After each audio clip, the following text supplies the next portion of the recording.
வணக்கம் நண்பர்களே, மற்றொரு கலந்துரையாடலில் இணைந்து கொள்கின்றோம். இன்று வழமைக்கு மாறாக தமிழீழ விடுதலை போராட்டத்தினுடைய மிக முக்கியமான ஆளுமை மட்டுமல்ல, இலங்கையுடைய அரசியலில் இருந்து பிரிக்க முடியாதவரும் கூட, கிட்டத்தட்ட 13 கொலை முயற்சிகளில் இருந்து தப்பிய ஆயுள் மிகவும் கெட்டியான தோழர் டக்ளஸ் தேவானந்தா அவர்களோடு இணைந்து கொள்கின்றோம். வணக்கம் தோழர். எதிர்வரும் ஜனவரி 25ஆம் தேதி முதல் பிப்ரவரி 9ஆம் தேதி வரை 15 நாட்கள் தென்னிந்திய ஆலயங்கள் தொடக்கம் கேரளா சுற்றுலா வரை உணவு, தங்குமிடம், என்ட்ரன்ஸ் ஃபீஸ், பிளைட் டிக்கெட்ஸ் உட்பட 2750 பவுண்ட்ஸ்கள். 25 பிப்ரவரி 9ஆம் தேதி வரை 15 நாட்கள் தென்னிந்திய ஆலயங்கள் தொடக்கம் கேரளா சுற்றுலா வரை உணவு, தங்குமிடம், என்ட்ரன்ஸ் ஃபீஸ், பிளைட் டிக்கெட்ஸ் உட்பட 2750 பவுண்ட்ஸ்கள். 25 இருக்கைகள் மட்டுமே. இப்போதே புக் பண்ணுங்கள் gauritours.com. வணக்கம் தோழர் ஜெயபாலன் அவர்களே. முதலில் நான் உங்களுக்கு என்னுடைய வாழ்த்துக்களை தெரிவிக்க வேண்டி இருக்கின்றது. ஏனென்று சொன்னால், கொஞ்ச காலமாக தேசம் நெட்ட கூடாக நீங்கள் பல விடயங்களை, உண்மை சம்பவங்களை அல்ல உண்மை வரலாறுகளை நீங்கள் வெளிப்படுத்தி வருகின்றீர்கள். மக்கள் மத்தியில் அது ஒரு பெரும் வரவேற்பை பெற்றுக்கொண்டு வருகின்றது. அந்த வகையில நான் முதல்ல உங்களுக்கு முதலாவது நன்றியையும், இரண்டாவதாக இந்த வாய்ப்பை எனக்கு தந்ததற்கு இரண்டாவது நன்றியையும் நான் தெரிவித்துக் கொள்ள விரும்புகின்றேன். இன்றைய இந்த உரையாடல் வழமைக்கு மாறாக தற்போதைய அரசியல் பற்றியதாக அல்லாமல், எப்படி நீங்கள் இந்த தமிழர்களுடைய விடுதலை போராட்டத்துக்குள்ள வந்தீர்கள், அது எவ்வாறு நகர்ந்து சென்றது என்பதன் ஊடாக, உங்களுடைய வாழ்க்கையின் ஊடாக தமிழர்களுடைய இந்த இன விடுதலை போராட்டம் எவ்வாறு நகர்ந்து சென்றது என்பதைத்தான் பார்க்க போகிறோம்.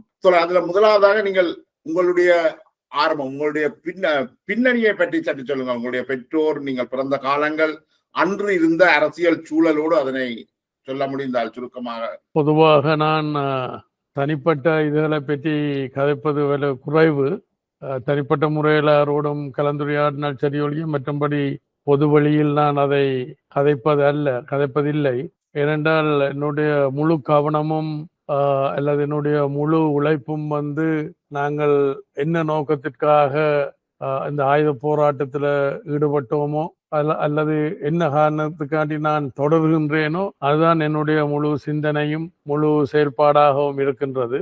அந்த வகையில் தகப்பனர் ஒரு இடதுசாரி கட்சியில தொழிற்சங்கவாதியாக, இடதுசாரி ஒரு கம்யூனிஸ்ட் கட்சியில உறுப்பினராக இருந்தவர். அது மாதிரி என்னுடைய உறவுகளும், என்னுடைய பெரிய தந்தையார் அல்லது என்னுடைய தாய் மாமனார் அல்லது அந்த குடும்ப வட்டாரத்திலேயே அந்த இடதுசாரி பாரம்பரியத்தோட சம்பந்தப்பட்ட ஒரு வளர்ப்பு அல்லது ஒரு அனுபவம் தான் என்னுடைய அனுபவம். அப்ப என்னுடைய சிறு வயதுல நான் இடதுசாரி தத்துவங்கள், என்னுடைய தகப்பனாரிட்ட பல கட்சிக்காரர்கள் வருவார்கள். 57ஆம் ஆண்டு. 57 எத்தனை உறுப்பினர்கள் குடும்பத்துல? 4-5 பேர் இருக்கணும். அப்ப என்னுடைய வளர்ப்பு ஒரு இடதுசாரி பின்னணியில இருந்தாலும் நான் மனித நேயத்தை தான் என்னுடைய சிறு பிராயம் கொண்டு நான் வெளி உலகத்தை கிரகிக்கிற நேரங்கள்ல அல்ல வெளி உலகோட தொடர்புகளை பேணுகின்ற அல்ல தொடர்புபடுகின்ற நேரங்கள்ல ஒரு மனித நேயத்தை தான் நான் கூட என்னை அறியாமல் என்னுடைய நடைமுறையில வெளிவந்திருந்த ஊர்ல நீங்கள் பிறந்து வளர்ந்தீங்க? இப்ப நான் இனிவில் ஆஸ்பத்திரியில பிறந்ததாகத்தான் எனக்கு சொல்லப்பட்டது. என்னுடைய தகப்பனர் ஒரு அரசாங்க உத்தியோகத்தர். இடதுசாரி கட்சியில ஒரு தீவிர பற்றாளராக, ஒரு தீவிர செயல்பாட்டாளராக அவர் இருந்தவர். பிறந்தது ஊரண்டு சொல்ல யாழ்ப்பாணம் அத்தியடியை ஒரு காலகட்டத்துல என்னுடைய புலிகள் அமைப்பை சேர்ந்த அவருடைய பெயர் கவிஞன். புலிகளுடைய இல்ல புலி அமைப்பு என்ன கவிஞன் என்ன பெயர் பிரபலியமானவர். அவர் முதல் ஒரு இடதுசாரி கட்சி சுதந்திர கட்சியில இருந்தவர். அப்புறம் அப்படி மாறி கடைசியில பிரபாகரனுடைய ஆஸ்தான கவிஞராக இருந்தவர். அவருடைய பேர் எனக்கு கூட வில்வரத்னம், வில்வரத்னம். இல்ல இன்னொரு பேர் உண்டு. அப்ப அந்த பேர் நான் காய்ச்சொன்று கேட்கல, நான் சொல்றேன். அப்ப அவர் தான் தன்னுடைய கவிதையில அத்தியடி குத்தியன் என்று சொல்லி என்ன குறிச்சு ஒரு கவிதை எழுதியிருந்தவர். அவர் இன்னொரு அதுக்கு சந்தர்ப்பத்துல அந்த பிளவுகள் வந்த பிறகு அதுக்கு முதலே எழுதிட்டாரு. அதுக்கு முதலே நான் இபிஆர் லெஃப்ட்ல ஈரோஸ் இபிஆர் லெஃப்ட்ல புதுவரத்தினதுலதான் அவருடைய இது. ஆனா அவரையும் தெரியும், எனக்கு பெரிய பரிச்சயம் இல்லாவிட்டாலும் ஒரு அந்த இந்த அரசியல்ல அவரும் ஒரு இடதுசாரி சிந்தனையோட தான் வளர்ந்து வந்தவர். அப்ப என்னுடைய தகப்பனார் அந்த வகையில எனக்கு சிறு வயதுல இருந்து ஒரு தெரிந்தவர். அப்ப அவர் கடைசி காலகட்டத்தில் அவருடைய இந்த யுத்த முடிவுல அவருடைய சகோதரி அவருடைய உறவுகள் அவரை தேடி கண்டுபிடிச்சு தர சொல்லி என்னிடம் கேட்டவர்கள். அப்ப நான் தேடிய பொழுது அவரை கண்டுபிடிக்க முடியவில்லை. அதே நேரத்துல புதுவரத்தினதுல இன்னொரு கவிதையை எழுதினவர், அதாவது கொடுத்ததை வாங்கி கொண்டு இருப்பதற்கு தன்னுடைய தலைவர் ஜசீர் அரஃபாத் அல்ல என்று சொல்லி கூட அவர் கவிதை ஒன்று எழுதினதும் உங்களுக்கு ஞாபகத்துல இருக்கும் என்று நினைக்கிறேன். என்னுடைய பின்னணி, என்னுடைய தாயார் சிறு வயதுல இறந்துட்டார். அவர் ஒரு ஆசிரியை. அப்ப என்னுடைய தகப்பனாருடைய தங்கச்சியார் தான் எங்களை வளர்த்தது. அப்ப நான் சிறு வயதுல இருந்தே ஒரு மனிதநேயம் கொண்டவனாக, அந்த மிருகவாதிகளுக்கு எதிரானவனாக, அதே நேரத்துல சமூக சிந்தனைகளோட நான் வளர்ந்து வந்தேன். உங்களுக்கு கடவுள் நம்பிக்கையும் அந்த நேரத்துல இருக்கே இல்லையா? இல்ல, அது சிறு வயது முதல் கொண்டு அது இருக்கே இல்லை. அதாவது பனாகுட ராணுவ முகாம்ல இருக்கைக்குள்ள குட்டிமணிக்கும் எனக்கும் கடவுள் இருக்கிறாரா இல்லையாண்ட வாத பிரதிவாதங்கள் எல்லாம் போய்கொண்டிருந்தோம் அந்த நேரத்துல. அப்ப அவர் கடவுள் இருக்கின்ற ஒரு நம்பிக்கையோட என்னோட தற்கப்படுவார், நான் கடவுள் இல்லை என்ற ஒரு இதோட. அப்ப இது என்னுடைய அந்த அனுபவம், சிறு வயது அனுபவம் அல்ல, அந்த வளர்ப்பு தான் அந்த நிலைமைக்கு என்ன கொண்டு வந்திருக்கும் என்று நினைக்கிறேன். டக்ளஸ் தேவானந்தான்றது உங்களுடைய டக்ளஸ்ன்றது இயக்க பேர் என்ன? என்னுடைய இல்ல, அதாவது தேவானந்தா தான் என்னுடைய சொந்த பேர். தாயாருடைய பேர் மகேஸ்வரி, தகப்பனாருடைய பேர் கதிரவேல். இடையில என்னுடைய பெரிய தந்தையாருடைய பேரையும் நான் சேர்த்து கொண்டு போறேன். நான் கதிரவேல் நித்யானந்தா. டக்ளஸ் என்றது ஒரு இயக்க பேராகத்தான் நான் அதை இது பண்ணினேன். அந்த நேரத்துல வீட்டுல தேவாண்டு, அப்புறம் பாடசாலையிலையும் தேவாண்டு, இயக்கங்களுக்குள்ளேயும் தேவாண்டு. இப்ப கிட்ட தெளிவனாக்கள் அல்லது அந்த காலகட்டத்துல இருந்த இயக்க நண்பர்கள், சக இயக்க நண்பர்களும் கூட தேவாண்டு தான் என்ன கூப்பிடுறது உண்டு. அப்ப அந்த வகையில பிறகு ஒரு இந்தியாவில இருக்கைக்குள்ள இந்த டக்ளஸ் என்ற பேரை நான் பாவிச்சேன் நான். அப்புறம் அப்படியே டக்ளஸ் சிவானந்தாண்டு அப்படியே ஒரு சட்டபூர்வமான பேராக வந்துட்டுது. அதே போல இப்ப சுரேஷ் பிரேமச்சந்திரன் தான் அவருடைய சொந்த பேர்.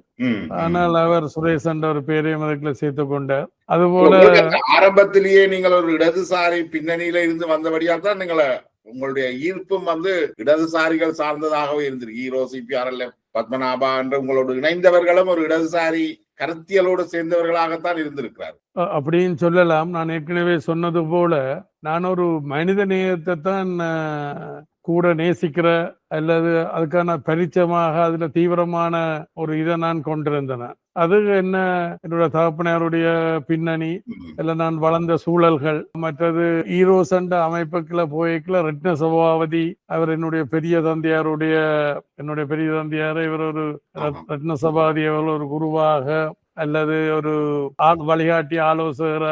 அதாலதான் நான் ஈரோஸ் என்ற அமைப்புக்குள்ள போக வேண்டிய நிலைமை ஒன்று ஏற்பட்டது. அப்ப நான் பாடசாலையில கதிரவேலுவும் ஒரு இடதுசாரி அவர் ஒரு தீவிரமான இடதுசாரி அமைப்பை சேர்ந்தவர். டியூ குணசேகரா என்று சொல்லி அவர் தான் இன்றைக்கு கம்யூனிஸ்ட் கட்சியினுடைய தலைவராக இருக்கிறார். இவர்கள் 2 பேரும் நண்பர்கள், என்னுடைய தகப்பனாரும் அவரும் நண்பர்கள்.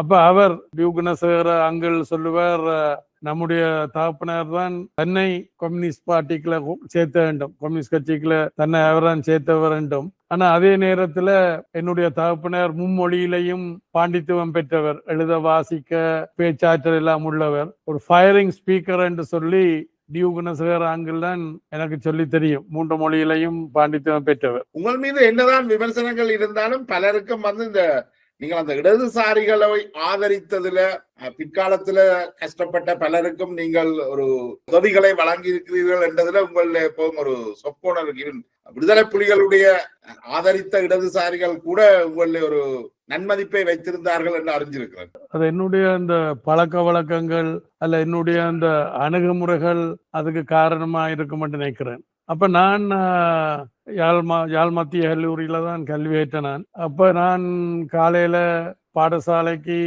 போகின்ற பொழுது அக்கம் பக்கத்து வீட்டுக்காரர் அல்லது போற பாதையில் இருக்கிற வீட்டுக்காரர் எல்லாம் தங்களுடைய பிள்ளைகளையும் என்னோடு தான் சேர்த்து விடுவார்கள் பாடசாலையில கொண்டு சேர்க்கிறதுக்கு. அப்படி சின்ன வயதுல இருந்து என்னை அறியாமலே ஒரு சமூக சேவையா அந்த இது ஒரு சிறு வயதுல இருந்து அது வந்துட்டது. குடும்பத்திலையும் கூட வீட்டு வேலைகள் செய்யறது அல்லது குடும்பத்துல இல்ல ரெண்டாவது. அப்ப அப்படி இருக்கைக்குள்ள என்னுடைய தகப்பனார் என்னுடைய மூத்தவரை லண்டனுக்கு அனுப்புறதுக்கு முயற்சிகளை செய்து அவரை லண்டனுக்கு அனுப்பிட்டு படிக்க கிட்டத்தட்ட 50 வருஷத்துக்கு மேல லண்டன்ல இருந்தவர். இப்பதான் இங்க கொழும்புக்கு வந்திருக்கிறார். அதே நேரத்துல என்னையும் வந்து படிச்சு முடிச்சிட்டு இப்ப நான் யாழ்ப்பாணத்துல இருந்தால் இந்த இயக்கங்களுக்கு எல்லாம் போயிடுவேன். ஆனா அது பிரச்சனையா இல்ல. படிப்பை முடிச்சிட்டு, அதாவது சொல்ற உதாரணங்கள் ஃபிடல் காஸ்ட்ரோ, சே குவேரா மற்ற வாசுதேவ நாணயக்காரர் இவர்களை மாதிரி படிச்சு முடிச்சிட்டு தான் என்ன இந்த அரசியலுக்குள்ள ஈடுபட சொல்லித்தான் என்ன வலியுறுத்தி கொண்டு என்ன கொழும்பு கூட்டி கொண்டு கொழும்புல வச்சிருந்து என்ன வெளிநாட்டுக்கு அனுப்புறதுக்காக அங்கத்த லண்டன் ஜூனியர் பல்கலைக்கழகங்களுக்கு விண்ணப்பங்களை எழுதி என்வலப்ல போட்டு ஒட்டி பதிவு தபாலுக்கு அந்த நேரத்துல 5 ரூபாயோ 7 ரூபா அதை என்கிட்ட தந்து பதிவு தபாலுக்கு அனுப்ப சொல்றது. நான் ஓமண்டுட்டு அந்த பதிவு தபாலை கிழிச்சு எறிஞ்சு போட்டு அந்த கிடைக்கிற அந்த 5 ரூபா 7 ரூபா காசை என்னுடைய இயக்க வேலைகளுக்கு நான் ஈடுபடுத்தினேன். இயக்கத்தோட உங்களுக்கு தொடர்பு எத்தனையாம் ஆண்டு வெனண்டால் நானாகவே உருவாகினதுன்றதான் நான் சொல்லலாம். இப்ப ஈரோஸ் என்ற அமைப்புக்கு முதல் உங்களுக்கு தெரியும், பாடசாலையில யாழ்ப்பாணத்துல படிக்கிற காலத்துல சிறு வயதுல 8ஆம் 9ஆம் வகுப்பாக இருக்கும் என்று நினைக்கின்றேன். அந்த நேரத்துல அந்த மாணவர் பேரவை என்று சொல்லி ஒன்று ஆரம்பிக்கப்பட்டது. நினைக்கிறேன் அந்த பேர் தலைமை வகிச்சவர் லண்டன்ல இருக்கிறார், சத்யசீலன். அவையில தலைமையில நாங்கள் அதுக்கு பின்னால அந்த நேரத்துல ஈடுபட்டு போனாங்க அந்த சிறு வயதுல. பிறகு தமிழரசு கட்சியினுடைய அந்த உணர்ச்சி மிக்க பேச்சுக்கள் மற்றும் அந்த தொடர்ச்சியான இனக்கலவரங்கள். அப்ப என்னுடைய நீங்கள் சொல்ற அந்த காலகட்டம் கிட்டத்தட்ட 1971, 72, 73 அந்த காலகட்டங்கள் நான் நினைக்கிறேன். அதாவது அந்த கிளர்ச்சி முடிஞ்ச காலம், அந்த ஜேவிபியினுடைய கிளர்ச்சி காலகட்டத்துல உங்களுக்கு எப்படியான அந்த நேரம் உங்களுக்கு ஒரு 11 வயசு இருக்குன்னு நினைக்கிறேன். அது இல்ல அந்த நேரத்துல இல்ல இன்னும் 11 கிட்டத்தட்ட அந்த வயது இருக்க மட்டும் நினைக்கிறேன், 11, 12 வயது. அப்ப எங்களுக்கு ஒரு அளவுக்கு பூரணமாக இல்லாட்டாலும் ஒரு அளவுக்கு அதை உணரக்கூடிய மாதிரி இருந்தது. இரண்டால் என்னுடைய தகப்பனர் இடதுசாரி கம்யூனிஸ்ட் கட்சியில இருந்தபடியினால் அப்ப நான் அதை கூடின அந்த கிரகிக்க கூடிய மாதிரியான எண்ணங்கள் எல்லாம் அந்த மனோநிலையில எல்லாம் எனக்கு இருந்தது. அப்ப நான் கொழும்புல கொண்டு வந்திருந்த நேரத்தில் உங்களுக்கு தெரியும், அந்த நேரத்துல முதல் மாணவர் பேரவை இருந்தது. அதுக்கு பிறகு ஈழ விடுதலை இயக்கம் என்று சொல்லி கொண்டு விளக்கிட்டது. அப்ப அந்த நேரங்கள்ல அதோட தொடர்புகள் இருந்தாலும் என்னுடைய தகப்பனர் என்ன அதுக்குள்ள போக விடாமல் அவர் ஒரு இனத்துவம் சார்ந்த ஒரு போராட்டத்துக்கு நினைக்கல அனுமதிச்சிருப்பாரு.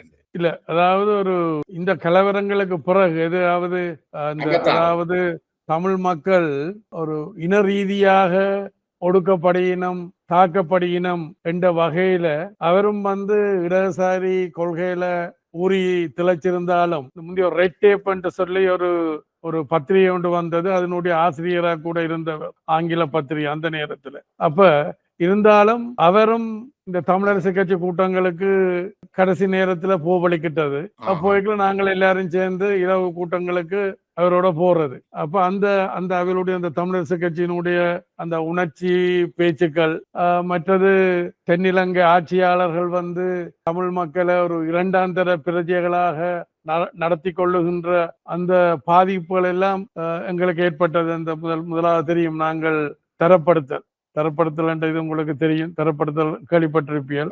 அப்ப இந்த பாதிப்புகள்ல இருந்து நாங்கள் எங்கள் மனதில எங்களை அறியாமலே எதிர்ப்பு நிலைமை என்றது ஒரு இனவாதத்துக்கு எதிரான நிலைமையை ஒழிய ஒரு இனத்துக்கு எதிரான நிலப்பாடு என்று நான் சொல்ல வர மாட்டேன். இனவாதத்துக்கு எதிரான ஒரு எண்ணம் தான் இனவாதம். மற்ற இந்த சமூக ஒடுக்குமுறைகள், அப்ப அந்த சமூக ஒடுக்குமுறைகளுக்கு எதிரான நிலப்பாடுகளை சிறு வயதுல இருந்தே அது என்னுடைய ஒரு இரத்தத்துல அல்லது இப்ப கஷ்டப்பட்டவர்கள் அல்லது இந்த வறுமை கோட்டுக்குள்ள உள்ளானவர்கள், அப்ப இவர்களுக்காக உழைக்க வேண்டும்.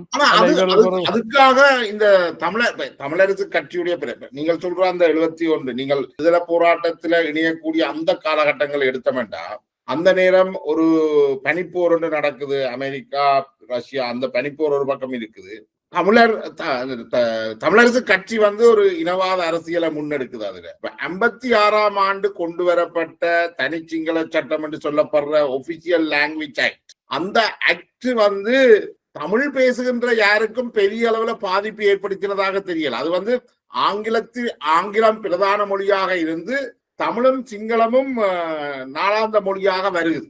அதுல தமிழ் மக்களோ சிங்கள மக்களோ பாதிக்கப்பட்டதாக தெரியல. ஆனா அத தனிச்சிங்கள சட்டம் என்ற அடிப்படையில ஒரு இனவாத அடிப்படையில தமிழரசு கட்சி கொண்டு போகுது. அந்த அலைக்குள்ள இடதுசாரிகளே இழுபட்டார்கள் என்றது எனக்கு புரியல. என்னென்றால் அது ஒரு தென்னிலங்க அரசுகள் என்னுடைய தகப்பனார் இல்ல பெரிய தகப்பனார் இல்ல என்னோட தாய் மாமனார் எல்லாரும் இடதுசாரி சிந்தனையோட இடதுசாரி செயல்பாட்டுல இருந்தாலும் அவர்களும் இந்த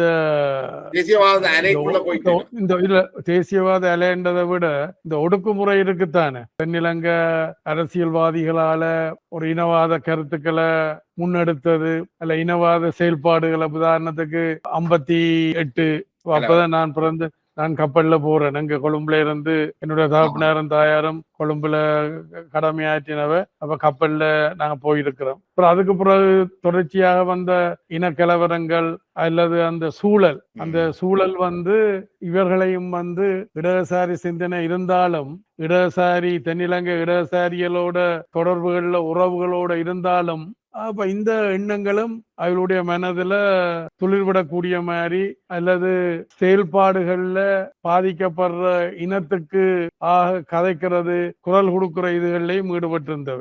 அப்படி இருக்கேக்குல இந்த தமிழரசு கட்சியினுடைய இந்த செயல்பாடுகள் எல்லாம் அவர்களும் அதுல ஈர்க்கப்பட்டிருப்பினோம். தமிழரசு கட்சி இப்ப நான் அறிவு வந்த பிறகு அல்லது ஒரு அனுபவத்துக்கு பிறகு கடந்த கால கட்சிகளுடைய இந்த எண்ணங்கள், அதாவது இப்ப தமிழ் காங்கிரஸ் எடுத்துக்கொண்டால் 50க்கு 50 என்றது, அல்லது தமிழரசு கட்சி எடுத்துக்கொண்டால் சமஸ்டி என்ற இதுகள் எல்லாம் பிறகு நாங்கள் அதை விளங்கி கொண்டோம். அதே மாதிரி அந்த சிறிய எதிர்ப்பு போராட்டம் யாழ்ப்பாணத்துல இத்தனை பேர் கார் வச்சிருந்தார்கள் தெரியாதவங்களுக்கு. அது சரியோ.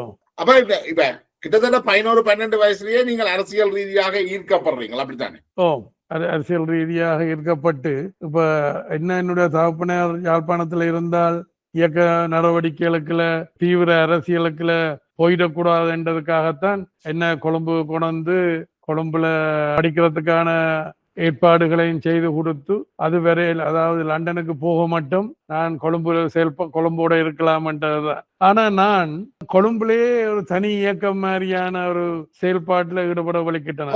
58 கலவரத்துல நீங்கள் யாழ்ப்பாணம் யாழ்ப்பாணத்துல உங்களுடைய A level வரைக்கும் படிச்சீங்களா? சென்ட் பேட்ரிஸ் இல்ல, சென்ட்ரல் காலேஜ் யாழ் மத்திய கல்லூரியில. யாழ் மத்திய கல்லூரி கட்டீர்கள். O level மட்டும் படிச்சு அதுக்கப்புறம் A levelக்கு தான் கொழும்புக்கு இங்க, அதாவது வெளிநாட்டுக்கு அனுப்புறதுதான் நோக்கம். அப்ப A level மிக படிச்சு கொண்டு அப்படி போறதுதான். ஆனால் நான் படிப்புல காட்டுறதைய விட இந்த தானே இருந்திருக்கும். யாழ்ப்பாணத்திலே ஓகே, உங்களுக்கு இந்த போராட்ட எண்ணங்கள் வர்றதுக்கு வாய்ப்பு இருக்கு. கொழும்புலையும் அப்படி இருந்தது. அப்படி அந்த தொடர்பு அந்த தாக்கங்கள் இருக்குன்னு நான் இயல்பாகவே அங்க பிறந்து வளர்ந்த ஒரு ஆள் வச்சுக்கொள்ளுவோமே யாழ்ப்பாணத்துல. அப்ப அந்த தாக்கங்கள் பல தாக்கங்கள் இருக்கு. கலவரங்கள் 77 கலவரத்துல எல்லாம் நான் கொழும்புல இருந்தேன். அகதி முகாம்கள் நடத்துறதுல பங்கெடுத்தேன். இந்த அருளர் வந்து லங்காராணி என்ற ஒரு புத்தகம் வெளியினார். தமிழ்ல. அதுல அந்த கப்பல்ல அதுல ஒரு தேவன் என்ற ஒரு கேரக்டர் என்னத்தான் அதுல தன்னுடைய புத்தகத்துல அவர் குறிப்பிட்டிருக்கிறார் தேவன். அப்ப இங்க வந்து நாங்கள் அகதி முகாம்கள் என்னுடைய பெரிய தந்தையார் தான் TRRO, அதாவது கன்சி. தமிழர் கேசிரித்தியான் தான் தலைவர். ஆ, ஆ. TRROவுக்கு அவர் தான் தலைவராக இருந்தது. அப்ப அப்ப அந்த அந்த அனுபவங்கள் இல்லாட்டி அது கூடான செயல்பாடுகள் எல்லாம் இருக்குத்தானே. ம், ம். அதாவது TRRO சொல்றது தமிழ் Rehabilitation ஆர்கனைசேஷன். அதுக்கு பிறகு புலிகள் ஒரு கடைசி கட்டத்துல TRO மாத்தினவாதுகள். ஓ, ஓ. அதுக்கு முதல் TRRO தான் எங்க பம்பளப்பிட்டியில இந்து கல்லூரியில பெரும்பாலும் தான் எல்லா விடயங்களையும் மற்றவர்களிடம் தான் கடன் வாங்கி இருக்கிறார்கள். இல்ல, கடன் வாங்குறது பிரச்சனை இல்ல, அதை சரியாக முன்னெடுக்கையில் என்றாதான் என்னுடைய ஆதங்கம். சரி, அப்ப இதுல நான் வெளிநாட்டுக்கு போக கிடைச்ச அந்த வாய்ப்பு இருக்குத்தானே, ஓ, அதை நான் பயன்படுத்தி கொள்ளாமல், அதாவது என்னுடைய தகப்பனாருடைய எதிர்பார்ப்பு. இப்ப கொழும்புல எங்க படிச்சீங்க நீங்க?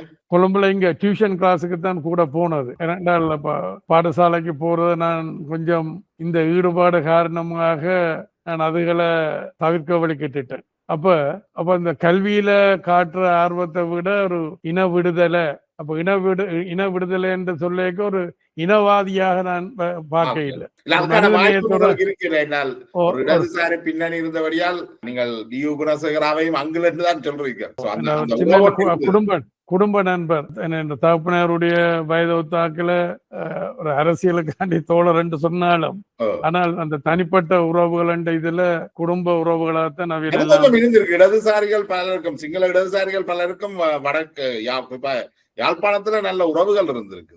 சண்முகதாசன் அங்கில் வந்தால், அவர் யாழ்ப்பாணம் வந்தா எங்கட வீட்டுலாம் தங்குறது. பிறகு அவர் சீனா கம்யூனிஸ்ட் கட்சி என்று போயிட்டார். அவர் வந்து சண்முகதாசன் அங்கில் வந்தால் எங்கட வீட்டுலாம் தங்குறாங்க, தகப்பனாருடைய இதெல்லாம் தங்குறது. அப்ப தகப்பனாருக்கு பல தொடர்புகள் இருந்தது கட்சிக்காரர் என்று சொல்லி, பல பேர் வெறுவினம். அப்ப பல கலந்துரையாடுகள். அது மாதிரி கொழும்புல இருக்க பெரும்பான்மை இனத்தை சேர்ந்தாக்கள் வெறுவினம்.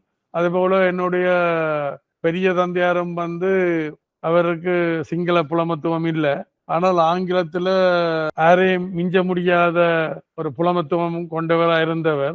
அவர் இந்த லேபர் ட்ரைபுனல் கேசஸ், அதாவது லேபர் ட்ரைபுனல் என்று சொல்லிக்க தொழிலாளர்களுக்கான தொழில் சார்ந்த, அதாவது தங்களுடைய வேலைய ஏதோ காரணங்களால இழந்தவர்கள் அங்க முறிஞ்சு நொண்டிக்கொண்டு விரைவினம் திருப்பி போயேக்கல நீ வந்து போற இதுகள் எல்லாத்தையும் நான் காணக்கூடிய மாதிரி இருந்தது. நான் அந்த கல்வியில காட்டுற ஆர்வத்தை விட இந்த மக்களை இதுல இருந்து மீட்டெடுக்க வேணும், அது இனவாதமாக நான் பார்க்க இல்லை. வடக்கிலே முற்போக்கு சக்திகள் இருப்பிடமாக இருந்தால் அவைகளோடு சேர்ந்து ஒரு ஐக்கிய இலங்கைக்கான ஒரு போராட்டம் செய்யலாம் என்ற எண்ணங்கள் எல்லாம் இருந்தது. ஆனா துரவசமாக தென்னிலங்கையில அப்படியானவர்கள் வர இல்லை. 70ஆம் ஆண்டுகள்ல 71ல ஸ்ரீலங்கா சுதந்திர கட்சி இடதுசாரிகளோடு சேர்ந்து ஆட்சி அமைக்கைக்குள்ள உங்களுடைய குடும்பத்துல வந்து அதுக்கான ஒரு ஆதரவு இருந்திருக்கும் நினைக்கிறேன். அப்படி நிச்சயமா நல்ல தீவிரமான ஆதரவா இருந்த எல்லாம் சேர்ந்தான் ஆட்சி அமைச்சவ. அந்த நேரத்துல தீவிரமா இருந்தாலும் அந்த நேரம் தான் யாழ்ப்பாண பல்கலைக்கழகம் கூட உருவாக்கப்பட்டது. இடதுசாரிகளின் தூண்டுதலால்தான் யாழ் பல்கலைக்கழகம் உருவாக்கப்பட்டது. 74ஆம் ஆண்டு அது பல்கலைக்கழகம் இல்ல, பல்கலைக்கழகம் என்று சொல்ல முடியாது. அத கேம்பஸ் இல்ல, இது வளாகங்கள் யாழ் வளாகம் உருவாக்கப்பட்டு அப்புறம் அதனுடைய ஒரு பரிணாம வளர்ச்சியாக பல்கலைக்கழகமாக உருப்பெற்றது. அப்ப என்னுடைய இது வந்து ஒரு மனித நேயத்தை கொண்டதாக ஒரு இடதுசாரி சிந்தனை என்றது வந்து அது என்னுடைய இயல்பாகவே என்னுடைய குணாம்சமாகவே அப்படி வளர்ந்து வந்ததை ஒழிய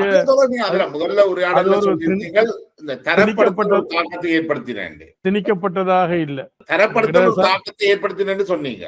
ஆனா முதல்ல கொண்டு வரப்பட்ட தரப்படுத்தல் வந்து இன ரீதியான தரப்படுத்தலா இருந்தாலும் அது அடுத்த ஆண்டே ஒரு ஆண்டுக்குள்ளேயே அது பிரதேச ரீதியான தரப்படுத்தலா வந்துட்டு. நான் அப்ப புனர்வாழ்வு அமைச்சராக இருக்கிற நேரத்துல கிட்டத்தட்ட ஒரு 400-500 பிள்ளைகள் ஊர்வலமாக வந்தவ யாழ்ப்பாணத்துல என்னோட ஆபீஸுக்கு சந்திக்க வேணும் என்று சொல்லி. அப்ப சொல்லிச்சுன்னா இந்த தொடர்ச்சியான இந்த யுத்தம் தங்களோட கல்வியை சீரழிச்சிட்டது, தங்களுக்கு தரப்படுத்தலை ஏற்படுத்தி தங்களை பல்கலைக்கழகத்துக்குள்ள தங்களை உட்புக வைக்க வேணும் என்று சொல்லி ஒரு கோரிக்கையை வச்சது. அப்ப நான் அவைகிட்ட சொன்னேன், நான் 70களில் நாங்கள் இந்த வீதிகள்ல இப்ப நான் இருந்த ஆபீஸுக்கு முன் வீதிகள் ஸ்டாண்டி ரோட், அந்த வீதிகள்ல நாங்கள் பாடசாலையில படிக்கல தரப்படுத்தலுக்கு எதிரான ஒரு போராட்டத்தை நடத்தினாங்க, தரப்படுத்தலுக்கு எதிராக. ஆனா இப்ப இன்றைக்கு நீங்கள் அதே வீதியில ஊரலமா வந்து என்னட்ட கேட்கிறீர்கள் தரப்படுத்தலை ஏற்படுத்த சொல்லி. அப்ப இந்த போராட்டம் பின்னோக்கி போகுதா முன்னோக்கி போகுதா என்ற இதை நான் அவைகிட்ட கேட்டு பிறகு அவர்களுக்கு அதை விளங்கப்படுத்தி பிறகு சந்திரிகா அம்மையாரோட கலந்துரையாடி ஒரு 400-500 பேரை அவைகளுடைய அந்த தரப்படுத்தலை ஏற்படுத்தி அவைகளுடைய தகமைக்கேற்ற வகையில அவையில உள்வாங்கி கொண்டது அந்த நேரத்துல நடந்தது. இதெல்லாம் வரலாற்றுல நான் இந்த இதெல்லாம் அரசியல் மயப்படுத்த இல்லை. ஒரு உங்களுடைய விருப்பு வெறுப்பு இல்லாம சொல்லுங்க. அந்த நேரம் போராடின இளைஞர்கள்ல பெரும்பாலானவர்கள் வந்து அந்த நேரம் நீங்கள் உட்பட ஓலவெலோட தான் இருக்கிறீங்க. ஓலவெல் ஏலவெலுக்கு வந்துட்டீங்களா நினைக்கிறேன். ஆனால் இவர்கள் அந்த இவர்களுக்கு ஏதாவது நிறைய பாதிப்பு வந்ததா? உங்களை போன்றவர்கள், பிரபாகரன் போன்றவர்கள் எல்லாருக்கும் இந்த தரப்படுத்தலால என்ன நீங்கள் பள்ளிக்கூடம் போறதுக்கு நீங்க போராட்டத்தில் இருந்ததானே கூட ஒரு இன ரீதியான ஒரு சிந்தனை இருக்குத்தானே. அது யாழ்ப்பாணத்தை தானே பாதிச்சது. இல்ல யாழ்ப்பாணம் ஏனைய மாவட்டங்கள் என்று சொல்லிக்க நீங்க சொன்னீங்கல்ல, இப்ப முதல் அப்படியான நிலைமை இருந்தது. கூட அதுல இருந்து வெளியில இருந்து இல்ல நாங்கள் அந்த இல்ல இந்த தீவிரம் என்றதை ஆரம்பிச்சது வந்து அந்த முதல் தரப்படுத்தல் நாங்கள் வெளிக்கிட்டு கொண்டு வந்தது ஒரு தவறுதான். அந்த இது உண்டு. அப்புறம் அதுக்கப்புறம் ஏற்பட்ட ஒரு இன ரீதியான அணுகுமுறைகள், வேலை வாய்ப்பா இருக்கலாம், அபிவிருத்தியா இருக்கலாம், அல்ல அணுகுமுறையா கூட இருக்கலாம். அதாவது எங்களை ஒரு அணுகுமுறைகள்ல நிறைய தவறுகள் நடந்திருக்கு. அப்ப இதுகள் வந்து எங்களை அதை நோக்கி தூண்டினது. அப்போ ஒரு போராட்டத்துக்கு ஊடாகத்தான் இப்ப நாங்கள் அதே நேரத்துல இப்ப பாலஸ்தீன விடுதலை இயக்க போராட்டங்கள், அப்படி வெவ்வேறு இப்ப ஃபிடல் காஸ்ட்ரோட போராட்டங்கள், இல்ல வியட்நாம்ல நடந்த அதுகள் எல்லாத்தையும் நாங்கள் படிக்கிறதுக்கு உந்தப்பட்டோம். இப்ப அதுல இருந்து எங்களோட போராட்டத்தை முன்னெடுக்க வேணும். ஆனால் என்னை பொறுத்த வகையில இல்ல நான் சார்ந்தவர்களை பொறுத்த வகையில தென்னிலங்கையிலையும் முற்போக்கு சக்திகள் முன்வருவார்களாக இருந்தால் ஒரு ஐக்கிய இலங்கைக்கான ஒரு போராட்டமாக கொண்டு போகலாம் தான் யோசிச்சது. ஆனா தூரவஸ்தவசமாக தென்னிலங்கையில அதுக்கு காட்டின அந்த ஆர்வம் அக்கறை என்றது ரொம்ப குறைவா இருந்திருக்குது. மற்றது எங்களுக்கான அந்த மொழி பிரச்சனை ஒன்றும் இருக்குத்தானே, இந்த உரையாடல் அவியல் பேசுறத நாங்கள் விளங்கி கொள்றதில்ல, நாங்கள் பேசுறத அவியல் விளங்கி கொள்றன்ற அந்த ஒரு இடைவெளியும் வந்துட்டுது. வந்து தொடர்ச்சியான இனக்கலவரங்கள் இதுகளால அப்ப நான் கொழும்புல இது கேக்கியே 4ஆம் மாடிக்கு போக வேண்டி வந்துட்டுது. அப்ப 4ஆம் மாடிக்கு போனால் 4ஆம் மாடி ஆரம்பிக்கப்பட்டு விட்டுதா வந்துட்டு அப்ப 4ஆம் மாடிக்கு போக வேண்டி வந்துட்டுது. நீங்க சொல்றது 77ஆம் ஆண்டு பதவி ஏற்ற அதுக்கு பிறகு ஒரு நான் 4ஆம் மாடிக்கு போன 80ஆம் ஆண்டு அப்ப இயக்க வேலையில எல்லாம் ஹீரோஸ். அப்ப அந்த நேரத்துல நான் 78ஆம் ஆண்டே பாலஸ்தீன விடுதலை இயக்கத்துக்கு பயிற்சிக்கு போனேன். 78 வேகமாக போறீங்க. நீங்கள் 77ஆம் ஆண்டு கலவரத்துல கொழும்புல இருந்து யாழ்ப்பாணம் வாரீங்க. இல்ல கொழும்புல வந்து இதுகள் நடத்தினாங்களே, இது அகதி முகாம்கள் எல்லாம் நடத்தினீங்க. அப்ப அங்க கொழும்புல அங்க 17 பிரான்சிஸ் ரோட் வெள்ளவத்தையில இருந்து கொழும்புல என்னுடைய நடவடிக்கை கொழும்ப பின்தளமாக கொண்டுதான் யாழ்ப்பாணம் வரையிலையா?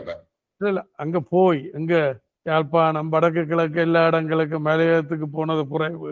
வடகிழக்கு எல்லா இடங்களுக்கும் நான் கொழும்புல இருந்தேன். அப்ப இந்த ஈரோஸினுடைய கெஸ்ட் ஜெனரல் கெஸ்ட் சொன்னால் ஈழமானவர் பொதுமன்றம் என்று சொல்லி அதுல எனக்கும் கணிசமான பங்குகள் பொறுப்புகள் இருந்தது. அந்த ஈழமானவர் பொதுமன்றத்தை general union of Eelam students அந்த ஈரோஸினுடைய ஒரு மாணவர் அமைப்பா இருந்தது. அப்ப நாங்கள் இங்க அதுல முக்கிய பங்கு அதுல ஆரம்ப பங்கு வகிச்சபடியினால் நாங்கள் ஈரோஸ்ல இருந்து இபிஆர்ல போகைக்குள்ள அந்த இதுவும் எங்களோட வந்துட்டுது. இது அந்த கெஸ்ட் அமைப்பு ஈழமானவர் பொதுமன்றம் வந்து எங்களோட வந்துட்டுது. அப்ப நான் கொழும்புல இருந்தாலும் ஆரம்பம் என்றது கெஸ்ட்ல இருந்தான் துவங்குது அல்லது இளைஞர் பேரவை ஒன்று மாணவர் பேரவையில சின்ன பள்ளிக்கூடத்துல படிக்கிற சத்தியசீலனோட இருந்து அதுல அந்த வந்து அந்த அப்படியே அது கெசுக்கு அந்த வாரீங்க. அதுக்குள்ளால இழுபட்டு பிறகு ஒரு அதுக்குள்ளால இழுபட்டு வந்து பிறகு நான் கொழும்புக்கு என்னுடைய தகப்பனர் கொண்டதில் கொழும்புலேயே ஒரு இயக்க வேலையில ஈடுபட வலிக்கிட்டது.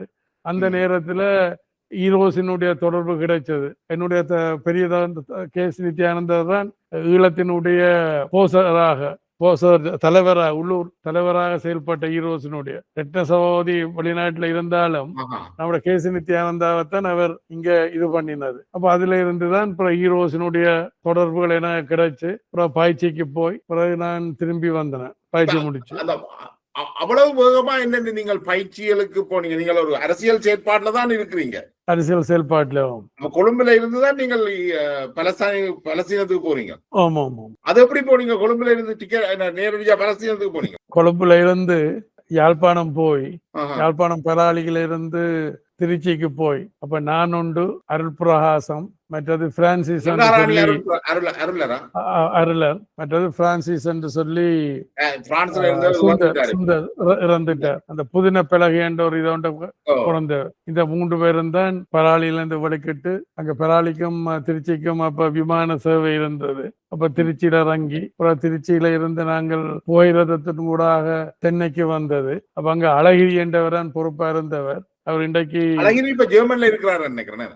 ஜெர்மனில பிரான்ஸ்ல இருக்கிற அவர் இன்றைக்கு ஒரு தீவிர இது ஆட்சியாளர்களுடைய ஒரு பற்றாளர்களாக இங்க தேர்தலுக்கு வந்து வேலை செய்ததாக சொல்லப்படுகிறது. ஆனா நான் இன்னும் அவரை இன்னும் சந்திக்க இல்லை. அவரும் நானும் ரொம்ப ஒரு நெருக்கமான உறவுக்காரர்ல சிநேதம் என்று வச்சு கொள்ளுங்களேன். அந்தோணி பிள்ளை பேர் அந்தோணி பிள்ளை சொந்த பேர் அழகிரி என்றது இயக்கத்து பேர். அவர்தான் அப்ப இந்தியாவில ஈரோஸுக்கு பொறுப்பா இருந்தவர். அப்புறம் அப்படியே பொம்பைக்கு போனாங்க. அப்ப எல்லாம் நிதி நெருக்கடிகள் எல்லாம் இருந்தது. அப்ப இன்றைக்கு வந்திருக்கிற சிங்கர் மெஷினுடைய ஆசியாவினுடைய ஜெனரல் மேனேஜரா இருந்த ராஜசிங்கம் மகன் இங்க வந்திருக்கிற அந்த அமெரிக்கால ராஜனுடைய தகப்பன் வந்து என்ன ராஜரட்னம். அவர் அப்போ ஒரு பெரிய ஒரு பணக்காரனா இருந்தவர் பொம்பையில நினைக்கிறேன். அப்ப என்னோட தகப்பனாருடைய சிநேதம் அவர். அப்ப தகப்பனார் அப்ப எங்களுக்கு அங்க பயிற்சியை பொறுத்து காசு பிரச்சனை எல்லாம் இருந்தா அனுமதி தந்துட்டாரா நீங்கள் பலஸ்தீனத்துக்கு பயிற்சிக்கு போறது? அப்ப என்னுடைய பெரிய தகப்பனார் ஈடுபட்டபடியினாலும் இனி நான் தோளுக்கு மேல வளர்ந்தால் என்ற இதுலயும் வந்து அவர் அத இது பண்ண இல்லை. அப்ப சரி இனி தண்டை இதுல இறங்கிட்டான். அப்ப தண்டை இதுலயே போட்டுமெண்டு அதை அப்படியே விட்டுட்டார். அப்ப பிறகு அவரை நாங்கள் பொம்பையில போய் சந்திச்சதார ராஜரட்னத்தை சந்திச்சு அவர் எங்களுக்கு உதவினவர். அப்புறம் அவர்கிட்டையும் காசு வந்து டிக்கெட் காசு ஒரு பிரச்சனையா வந்துட்டுது. எடுத்துக்கொண்டு அப்படி நேர பெய்ரூட்டுக்கு போனாங்க. பெய்ரூட் இந்த நாடு பெய்ரூட் வந்து லெபனான் போய் அங்க பிஎல் அப்ப அல்ஃபெட்டா அதுல முதல் பயிற்சிக்கு போனது. சிறவுடப்புக்கு பிறகு திருப்பி நான் இபிஆர்ல இருந்து ஆக்களை கூட்டிக்கணும். அங்க போய் எவ்வளவு காலம் பயிற்சி எடுத்தீங்க? 6 மாதம். நீங்கள் நேரடியாக ஆயுத பயிற்சி எடுத்து இஸ்ரேலோட மோத வேண்டி வந்ததா?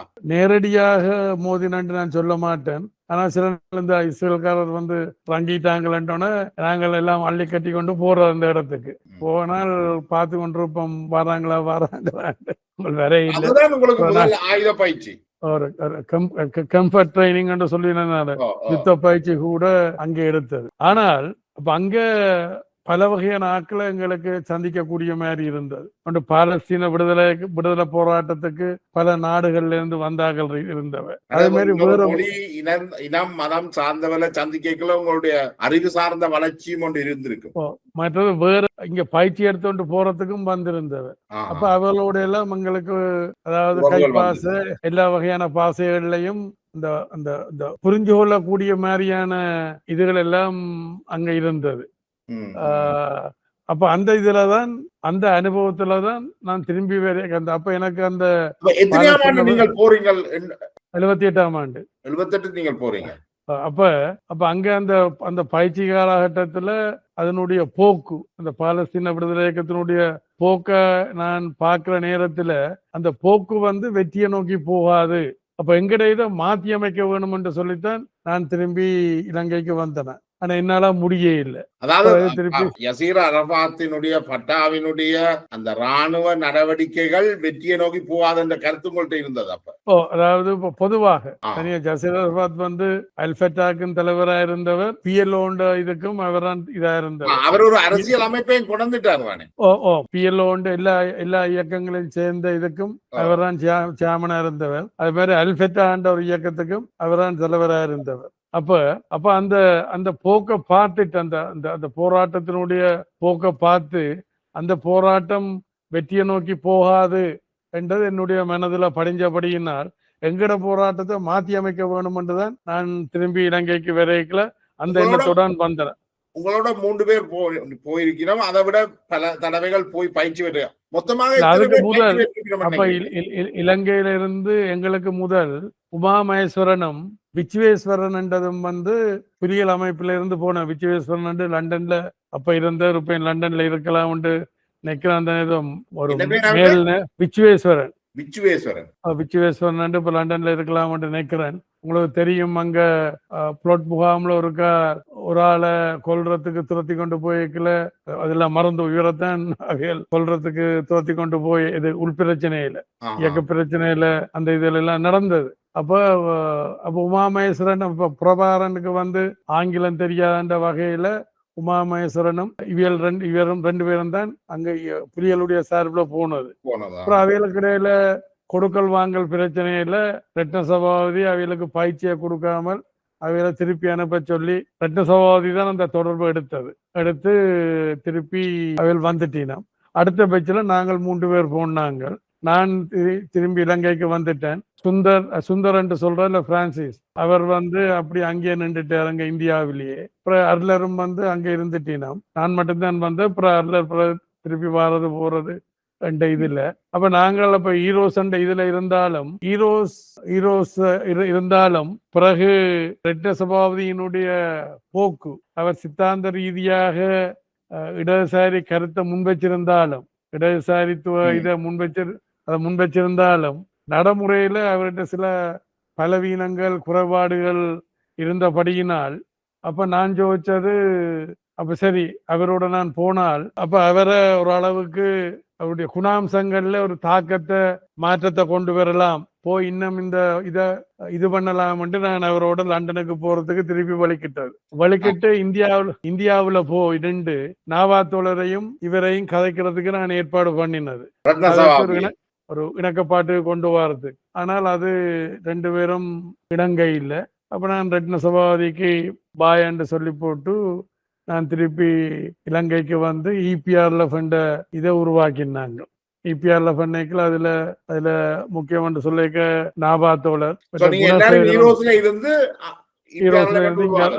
அது மாதிரி வெளிநாட்டுல லண்டன்ல இருக்கிற பழைய தோழர்களும் எங்களுக்கு ஆதரவா இருந்தது. அப்புறம் உத்தமன் என்று உங்களுக்கு தெரியும், இப்ப இறந்து போனார். அதன் பிறகு இந்த பிஎல்ஓவினுடைய அல்ஃபட்டா இல்ல டிபிஎல்எஃப் என்று நினைக்கிறேன், டாக்டர் ஜோர்ஜ் கபாஷில தொடர்பு எடுத்து புரோட்டு கொடுத்தவர். அதுலயும் ஒரு கொஞ்சம் பேர் வந்த மாணிக்கந்தாசன் உள்ளடங்களாக நான் அங்கேயும் சந்திச்சிருக்கிறேன். நான் 2ஆம் தரம் ஜெயில் பிரேக் மட்டக்களப்பு நீங்கள் போயிட்டு வந்துருக்கீங்க. கிட்டத்தட்ட உங்களுக்கு 20 வயசு. நீங்கள் பாலஸ்தீனத்துல போய் எடுக்கின்ற பொழுது ஒரு பேசலான கேள்வி. எங்கட 15 வயசுல வந்து எங்களுக்கு என்னதான் அரசியல் இருந்தாலும் இந்த பெண்கள் அவை இந்த கவர்ச்சிகள் எல்லாம் இருந்திருக்கும். அது என்னென்றால் அப்படி ஒன்றும் உங்களுக்கு நாங்கள் அந்த வளர்ந்து வந்த அந்த இது இருக்குத்தானே, அதுல பற்றி சிந்திக்கிறதுக்கு இடம் கொடுக்க இல்லை. உதாரணத்துக்கு இப்ப கிட்டடியில ஒன்றை பார்த்தேன், ஒரு இதுல பேஸ்புக்ல முகநூல்ல விஷயங்கள் வாரதுதானே. அதுல ஒரு பெண்மணி சொல்றார், அதாவது யாழ்ப்பாண இடம்பெயர்வு வந்ததுதானே, அந்த இடம்பெயர்வு வரைக்குலதான் பாலச்சந்திரன் கருத்தரிக்கிறார் என்று சொல்லி ஒரு ஆளர் சொல்லவா இல்ல காரசாரமாக அதை விமர்சிச்சத அந்த பெண்மணி இல்ல அது பிள்ளை, அது தங்களோட தலைவர் சரியான செய்திருக்கிறார் என்று சொல்லி. ஆனா இபிஆர்ல கொண்ட அமைப்புக்குள்ள நாபாத்தோழருக்கும் அப்படி ஒரு காதல் ஒன்று இருந்தது. அப்ப நான் அதை தடுக்காவிட்டாலும் கல்யாணம் கட்டக்கூடாதுன்றதுல நான் தீவிரமா இருந்தேன். ஏனென்றால் எத்தனையோ இளம் பிள்ளைகள் அல்ல இளைஞர்கள் தங்களுடைய வாழ்க்கையை அர்ப்பணித்து தான் வெறியினம். அப்ப எல்லா இயக்கங்களும் சில கட்டுப்பாடுகளை போட்டது. குடிக்க கூடாது, புகைக்க கூடாது, கல்யாணம் கட்டக்கூடாது, புறவான் உள்ளடங்களாக நாங்கள் எல்லா இயக்கங்களும் அதை போட்டது. அப்ப அதுல நான் கொஞ்சம் தீவிரமா இருந்தது. அந்த சிந்தனைகளுக்கு இடம் பிரபாகரனும் தீவிரமாகத்தான் இருந்தவர் மதிவதனியை கொண்டு போற வரைக்கும். சரி, அது அவளுடைய தனிப்பட்ட பிரச்சனை. நான் அதை பற்றி கதைக்க விரும்ப இல்லை. அப்ப மதிவதனியும் வந்து உங்களுக்கு தெரியுமா தெரியும், இபிஆர்எஃபினுடைய ஆதரவாளர். இபிஆர்எஃபினுடைய இந்த ஈரோஸ் எங்களோட கெஸ்ட் அமைப்புல உறுப்பினரா இருந்தவா மதிவதனி. அதை நீங்கள் முடிவெடுத்தாலும் அதுல நான் ஒரு பெரிய தவறு இருக்கேன். நான் நீண்ட கால போராட்டம் சரிப்புலன்றது வேற. ஆனால் நாங்கள் ஆரம்பத்துல அப்ப இபிஆர்எஃப் நான் பண்டைக்கு மீதுக்கு அந்த பேரெல்லாம் சொல்ல விரும்ப இல்லை. அவர் இல்ல நாவாத்தோழர் கட்டலாம் என்று அவர் ஊக்குவிச்சவர். ஏனென்றால் நாவாத்தோழர் கட்டினா தாங்களும் கட்டலாம் என்ற இதுல நான் இபிஆர்எஃப்ல இருக்க மட்டும் அதுக்கு இடம் கொடுக்கவே இல்லை. அவர் அப்படி இப்ப நாபாத்தோழர் உத்தியோகபூர்வமான தலைவரா இருந்தாலும் கூட இயக்கினது நான் தான். எது தளத்துல நாபாத்தோழர் உத்தியோகபூர்வமான தலைவரா இருந்தாலும் அதை கூட இயக்கினது நான் தான். 86 மே மட்டும் அதனுடைய நல்லது கெட்டதுக்கு இபிஆர்எஃப் நல்லது கெட்டதுக்கு நான் தார்மீக பொறுப்பெடுக்கிறேன். எனக்கு தெரிஞ்ச நடந்திருக்கலாம், தெரியாம நடந்திருக்கலாம். 86ஆம் ஆண்டு மே மாதம் மட்டும் 86 மேக்கு பிறகு எனக்கும் அதுக்கும் எந்த சம்பந்தமும் இல்லை. விளங்குதுதானே? நான் 86 மேக்கு திருப்பி இந்தியாவுக்கு போக வேண்டி வந்துட்டது. ஏன் போனன்றதை பற்றி நாங்கள் பிறகு அதை பற்றி கதைக்கலாம்.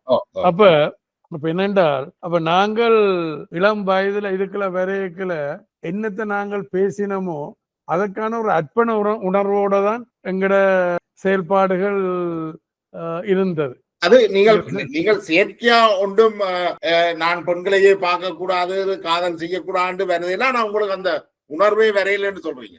அந்த இதுல நாங்கள் ரொம்ப தீவிரமாக அதுக்கு இடம் கொடுக்க கூடாது என்ற வகையில என்றப்ப நான் வந்து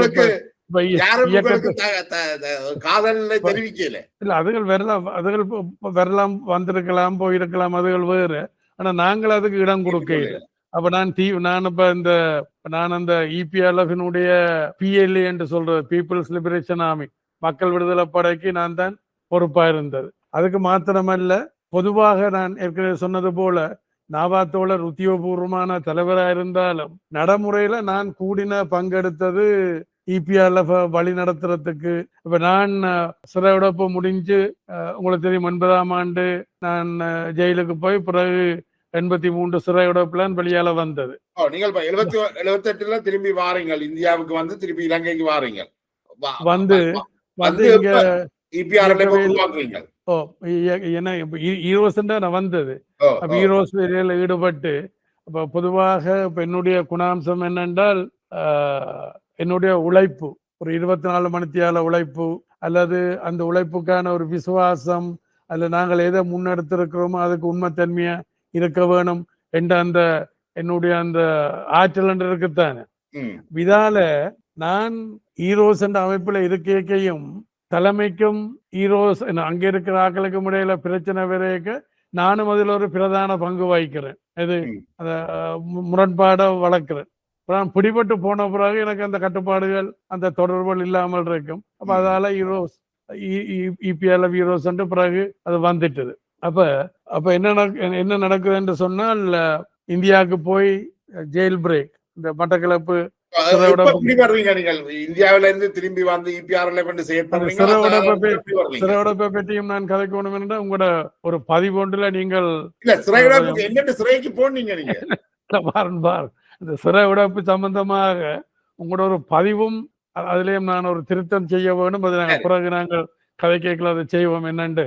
அப்ப நான் எதுல ஈடுபடுறனோ எதுல சம்பந்தப்படுறனோ அதுல ஒரு தீவிர பங்கு எடுக்கிறது. அப்ப சக இயக்கம், அதாவது இந்த இபிஆர் ஈரோஸ் என்ற இயக்கமா இருக்கலாம், அல்ல இபிஆர்எஃப் என்ற இயக்கமா இருக்கலாம், அல்ல சக இயக்கங்களா இருக்கலாம். என்மேல அவைகளுக்கு ஒரு அரசியல் பயம் ஒன்று இருந்தது. விளங்குதான் என்னுடைய அந்த உழைப்பு இந்த 24 மணித்தியாலம் இந்த விடுதலைக்காக அல்ல அதுக்காண்டி உழைக்கிறது, இல்ல அதுக்காண்டி சிந்திக்கிறது, அல்ல அதுக்காக செயல்படுறது. இபிஆர்எஃப்களையும் அந்த பிரச்சனை வந்துதான் பிறகு நான் இபிடிபி என்று வர வேண்டி வந்தது. இதோட இதை நிறைவுபடுத்திக் கொண்டு நாங்கள் மீண்டும் தொடர்வோம். அதாவது நான் மீண்டும் உங்களுக்கு இந்த சந்தர்ப்பத்தில் அந்த நன்றியையும் வாழ்த்துக்களையும் தெரிவித்து கொண்டு அடுத்த கலந்துரையாடல்ல சந்திக்கும் வரையில நன்றி, வணக்கம். நன்றி தோழர், வணக்கம்.